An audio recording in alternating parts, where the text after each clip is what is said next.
Greetings.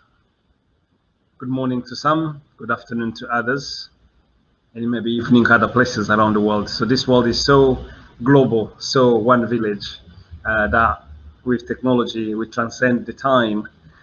People can follow us and we can be exchanging anytime, uh, wherever we are in the world. So welcome everyone, and we're sending our warm greetings to all of you. My name is Jabo Butera, and I am your host today on this conversation. It's a podcast talk. It's a conversation. It's an exchange of experience. It's an exchange of ideas. It's an exchange of life sequences we've been going through, but with a particular attention to entrepreneurship. A lot of people hear about entrepreneurship and wonder, it's a big word. For us, we're looking at saying entrepreneurship in terms of that journey, that route, that trip you take towards financial resilience, or even better, financial freedom, where in that element where you are coming to a place where one has the capacity of living comfortably, covering all the costs, yet not having to put much of work in that. So where you go to a places, you don't have to look at the price to make your decision. That's what we're talking about, financial freedom, where you don't have to be conditioned by a price of a product. You are conditioned by the product. You want to eat something you like, not eating because of the tag or the price. All those are the conversation we always have. Those are wishes, those are aims, those are dreams, and all that is a journey. Myself and we'll have a guest today to talk to us about their journey as well. But that's the journey we've been talking about with Diversity Business Incubator. We encourage individuals to go into entrepreneurship, embracing entrepreneurship, learning how is entrepreneurship, how to start your own business, what it is to start your own business, how to be your own boss, in another term. In another term, how to generate more income gradually as you want on your own pace. Those are the conversation.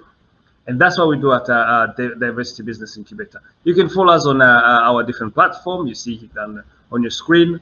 And then you'll find out more about what we do. You'll hear about other podcasts that's been before. We're going to be together for the next 25 to 30 minutes. And we're going to be hearing from a great entrepreneur as well, who's going to tell us his journey. And hopefully, one will learn out of it. Someone will pick that and being a driving force to move forward with their dream.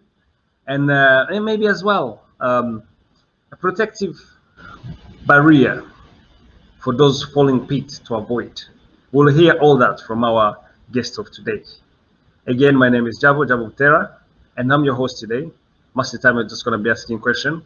But the expert who's going to be telling, who's going to sharing his journey, is our guest today. And now let me bring him on the screen and have the conversation. So, welcome on board. My friend is named Richard George. Hi, Jabo. I'll let him introduce himself with all the information. Richard, who are you? Well, born Richard George.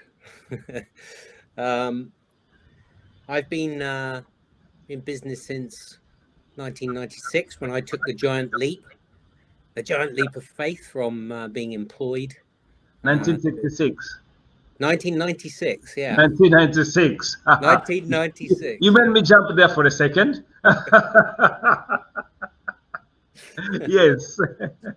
When I thought there's a new thing coming along called the internet, and it seemed like a good idea to get involved. This revolution that was coming along was in its very, very early days. I mean, these are the days when to download an image would have taken minutes. when you had a modem that sort of marked up the image bit by bit by bit by bit, and I thought it was going to be a great idea to sell advertising space on the internet. And so actually that's what hatched out a web services and a web software business and everything else that's happened to me since 1996. So yeah, I mean, formally from that I was in sales, so I'd learned a little bit about sales, but I think my inspiration was actually being given a laptop in 1991 and an email system, and seeing a layer of management taken out of the company that I worked, and then having to sort of report, you know, all my sales calls and everything via a modem in 1991. Wow. And we had email in 1991. So it was I think that was the inspiration of it. I thought, wow, this technology is an interesting thing, and maybe we can do something with it. And that's how my business life started. And it was a shock, going 17 months without earning a penny, relying on my partner at the time. Wow, yeah. I like that one. So that was 1996. Yeah. And you were relying on the penny. Yeah. I mean, you were making a small amount, relying on your partner. Yeah. I want just to emphasize on that, because I'll come back to that as we're going on the conversation. But let's come back to you, Richard. You as Richard George. So you live in the Southwest. Yes. You have 2 arms and 2 legs. Yeah, 2 arms, 2 legs. And you're a human being like everyone. Yeah, and have a heart just like everybody else. So I think yeah, I mean, for me, you know, business has been a journey. It's been a journey of successes, failures, challenges, and absolutely everything else. I mean, it is sort of all engrossing, time consuming. It is a journey of learning, but it's great in the sense that, you know, you're doing what you want to do, yeah, not what you have to do, and then having the opportunity to lead and to inspire, to motivate other people, and to see them develop as well is a really great aspect to it. There was in my years of growing, you know, through different businesses, I always remember meeting a couple of chaps actually, very inspiring chaps. I've met some really inspiring people in my time. You know, one of them was a guy called Charles Rolls, who actually took Plymouth Gin off of Allied Domecq and then years later sold it to Absolute Vodka. He did a brilliant job.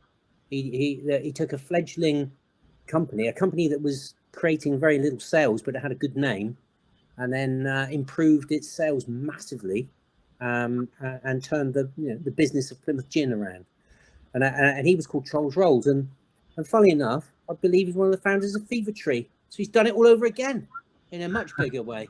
So there's him, and then a lovely story, having lunch with a guy called Charles Wace years ago, who was the founder of 24 Productions, big Plymouth company, television production company, one of probably the biggest in the UK.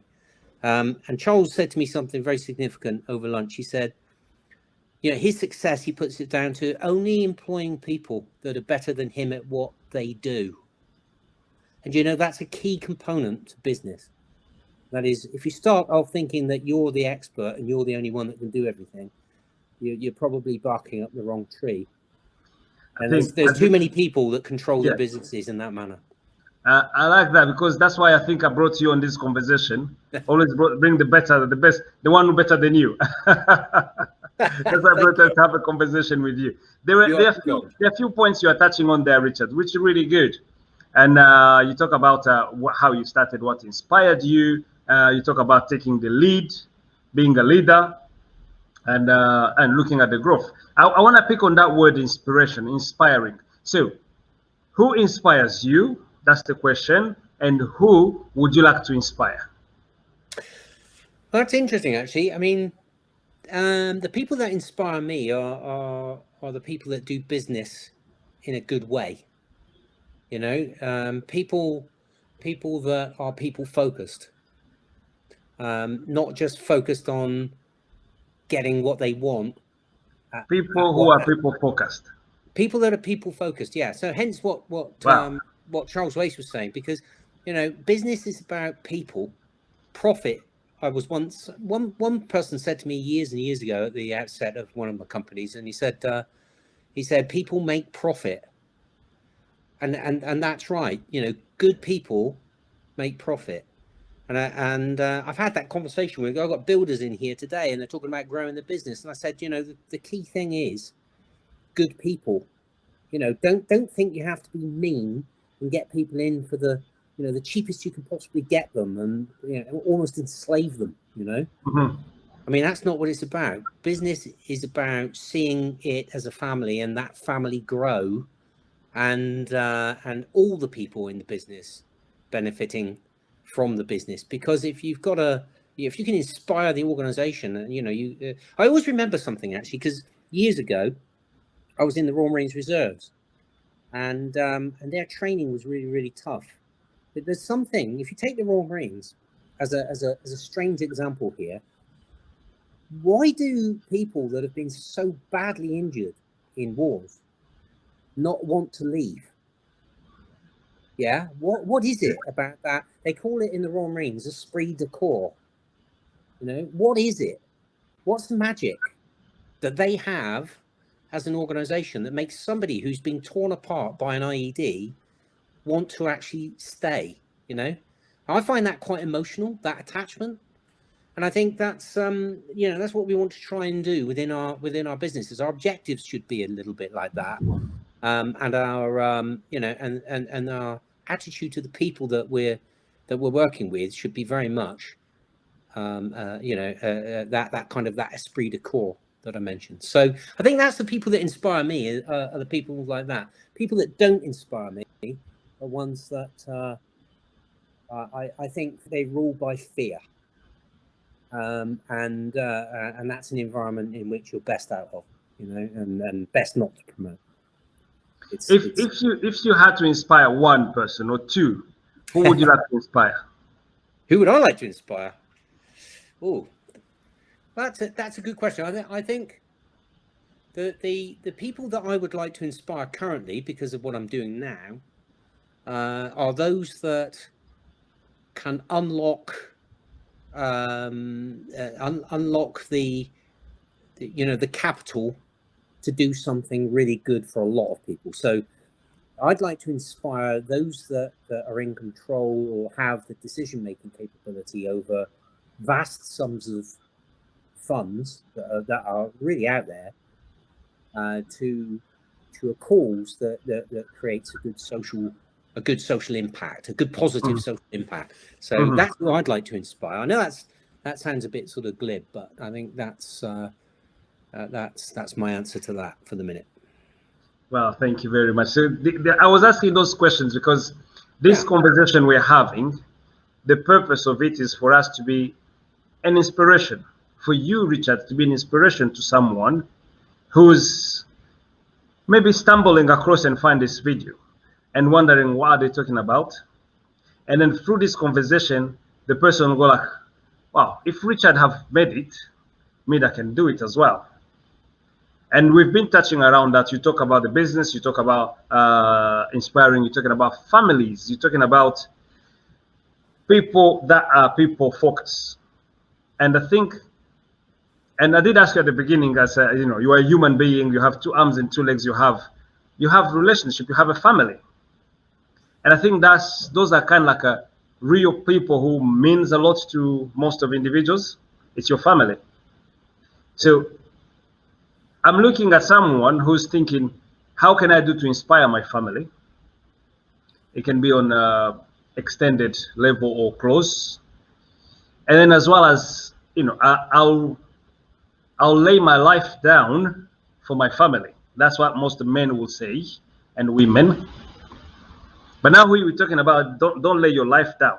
Do something positive that will generate income or create that sustainability or stability in the family.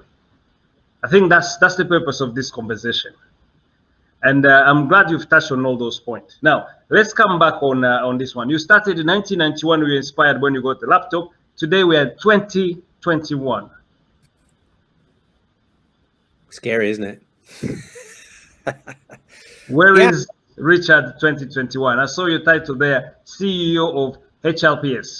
Tell us about that. Yeah, HLPS is an acronym really short for Health, Life, Prosperity Shared. So I've exited another company within just over 12 months ago. And I thought, what am I going to do now? Well, I was already kind of involved in what I'm doing now. And basically, I think using technology just to create profit is one thing. Using advanced innovative technology to solve some big problems in society is now my driver. So that's kind of what motivates me. The thing that makes me get out of bed in the morning is I can see a lot of trouble out in the marketplace. And the trouble I'm talking about is what we're involved in dealing with now, is the housing crisis. So I could see a huge problem, and I've experienced some of that myself. And I think, many of the people listening to this will have exactly the same thing. And that is, renting, not being able to buy, Why is it I pay so much rent, but I seem unable to get onto the housing ladder? Mm-hmm. And that affects my future wealth. It affects the future wealth of my kids, my family. Now, you touched upon family, actually, and that's a really, really important point. Health, life, prosperity shared is all about, if we can produce environments that solve social problems, but that create better health, better prosperity, therefore better life, for the individuals involved. It's really, really interesting, this, because if for example you have unhealthy family, you never think about the impact that it can have on a complete family. So if somebody is very, very sick, what's the impact on the family? And that sickness can be caused by financial reasons, health reasons, and all those aspects. Now, one of the things we're focused on at the moment is housing. So housing is quite a stressful business. Trying to get on the housing ladder is a stressful business for 3.57 million resentful renters, we call them, where they're renting. They could have bought, but they can't now because of bank lending issues or mortgage criteria, or can't save for a deposit, or all those things. Now, the thing is, there's two aspects to housing. One is, yes, acquiring them and getting on the ladder and building your wealth and prosperity over time. But the second thing is living in poor quality housing. And poor quality housing, I didn't realise until last year, costs the NHS £1.4 billion a year in treating people as a result of living in substandard, poor, lack of comfort housing. And I just find that incredible. So, houses can be bad for your health. If you have health problems, that impacts not just you, and touch wood, you don't die early, but the financial impact on families is as a result of poor health. And so all these matters, all these opportunities, if you like, are combining. You have these different aspects, these different issues and problems that, if you can solve them, you improve the health, you improve the wealth and prosperity of people. And that's the bit I'm working on now. We're developing a fintech model to make it really easy for people who rent to start acquiring assets that are related to the home in which they live from the day they move in.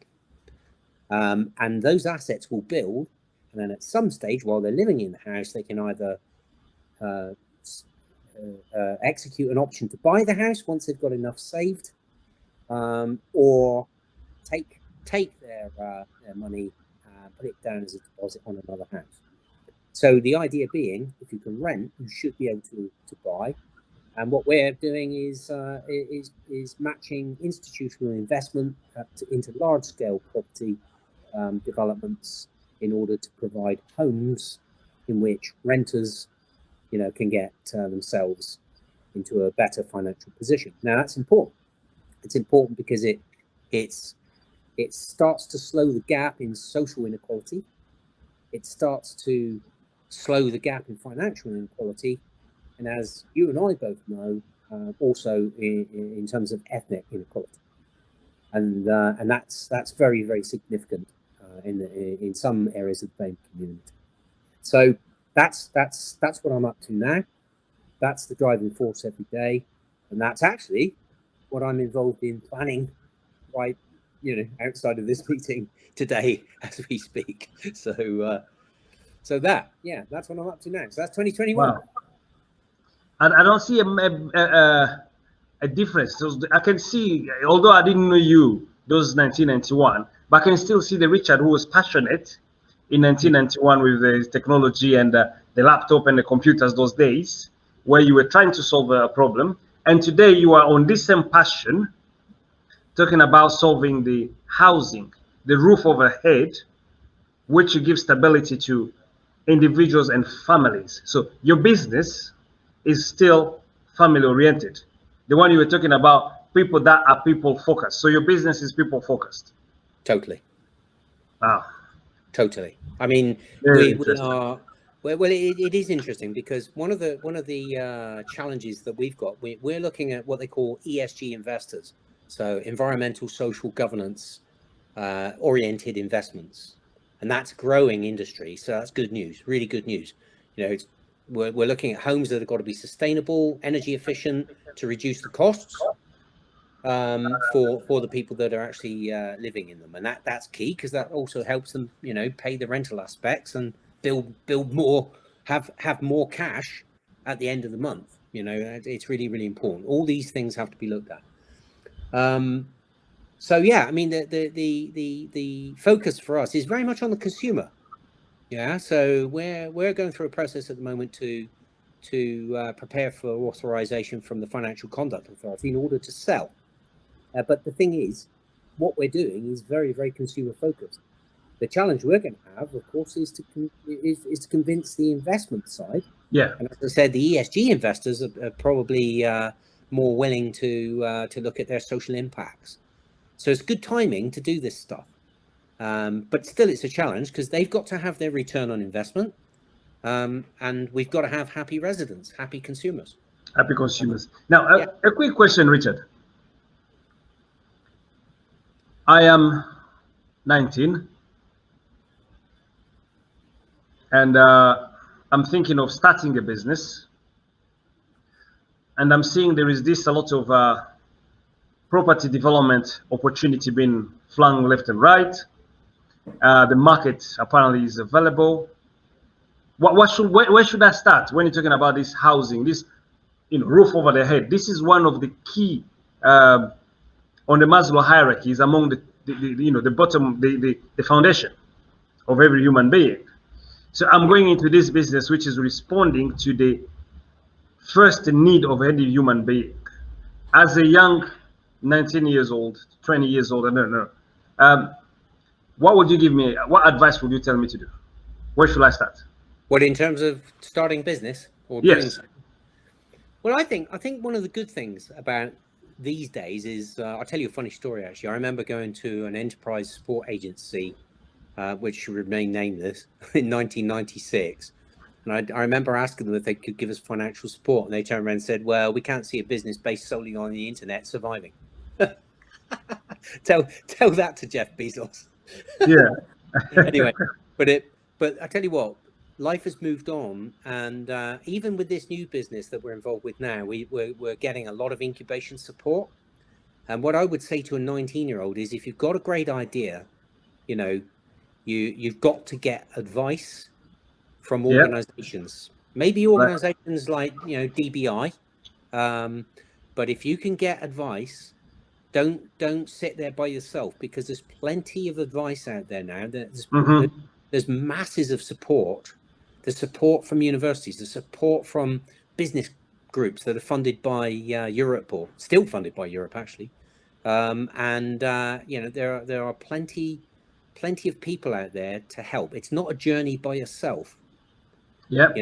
They will tell you how to build business plans. They will tell you where to find the cash. They will tell you, how to start it up and structure it. But what is important to the 19-year-old is, don't do something just on the basis of wanting to earn a penny or two.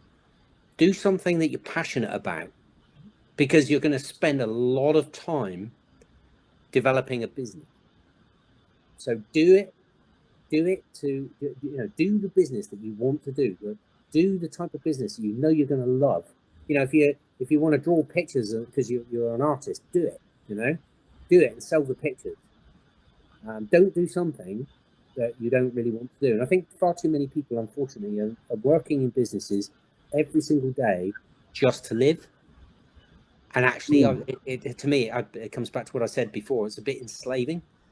And I shouldn't say that, but I think that was one of my key motivators to start business, was having, doing what I wanted to do, not having somebody breathing down my neck every day, banging the drum about, I've not had this report from you, Dickie. Why have you not filed your report? It's just, do you take my point? So I think for the 19-year-old is, you're young, you've got the energy, you've got the enthusiasm, do what you want to do. If it's, whatever it is, do it. But get help, get support. If you're not by yourself, go and get knowledge from those that have the ability to give you that knowledge, a lot of the time for free, because a lot of these activities are supported. So don't go it alone. You need as much support as you can get. Great advice there, Richard. So in other terms, do it, seek for advice. Don't go on the journey on yourself. That's really good. Really good advice. And now we're talking about giving advice to someone who's 19 out there. Let me take you back when you were young. Talk to the young Richard. What would you do different if you're given a chance to go back to time? Well, there's a few things that I would have done differently. One of the key things that I would have done differently is, I think one of the key things is I would have been more focused on what I'm doing now, and that's trying to solve a problem. Yeah. So find a problem and solve the problem. Don't think that what you've invented is fit for market. I've had plenty of experience where I've been involved in, technology ideas that seem great but go nowhere. You think, oh, this is a fantastic idea, but actually, it's not really solving a problem, or it solves a problem that you think is a problem, but actually isn't a problem. And that's really important. There's another important point, and that's timing. Yeah. If you've got a brilliant, innovative idea, it's like us. I'm not rushing these days. Everybody says, "Oh, I've got to get to market. I've got to get to market." No, don't rush. The timing for what you're doing is really, it's a bit different if you're setting up a window cleaning business, because that's fairly dirty windows happen all the time. Winter. That's fine. If you're setting up if you've got a bright idea and you think that idea is unique and innovative, just make sure that it's solving a problem. And there's if you do a search on Google, there's some lovely pictures to demonstrate, solutions to problems that don't exist. Oh, wow. Richard, we can go on all day talking, me and you, and your advice are priceless. You cannot put a price on what you're saying here. It's just so wealthy. It's just so inspirational. I wish we had more time to talk and go through it. Unfortunately, we don't have enough time. We've gone through our 30 minutes. We've put on the screen how people can get in touch with you. You can find helps or HLPS. I call helps as well. We've Richard called helps. They did that for a purpose. And you can find them on Facebook. You can find them on their Instagram. You can find Richard himself on this platform. He's an entrepreneur. As he says, find the problem and solve it. Don't go for the market fit. And get in touch with Richard on LinkedIn. He'll give you more advices. Richard, before we finish our conversation, what is the one thing you can say to someone who's listening, who want to start their business? What is it you can give them as advice and the word of goodbye? I think go for it. Be focused on the objective. Do the planning. but go for it. Give it a go, and don't worry if you fail. You know, we've all got. I mean, I'm old enough and, you know, broken enough in places. Failure is not an issue. Failure is a basis upon which to learn. The Americans are very, very good at understanding that failure is a good thing. Yeah, it teaches you. So my advice, you know, my big advice is go for it and don't worry about failure. You know. But if it is failing, get out. You know, get out of it. Don't stress about it. Get out of it, and then, you know, bounce back. Yes. Well, thank you very much, Richard. So You're welcome. you've heard from Richard George. As he tells us from the beginning, he was inspired in 1991. Today in 2021, he's living his life the way he would like to be. Let me tell people, you live on the farm. You're building your house as you want it on your own pace, and all that because of being an entrepreneur. Yet he's still in the market. He's still solving the problem of today. That's an entrepreneur. That was Richard.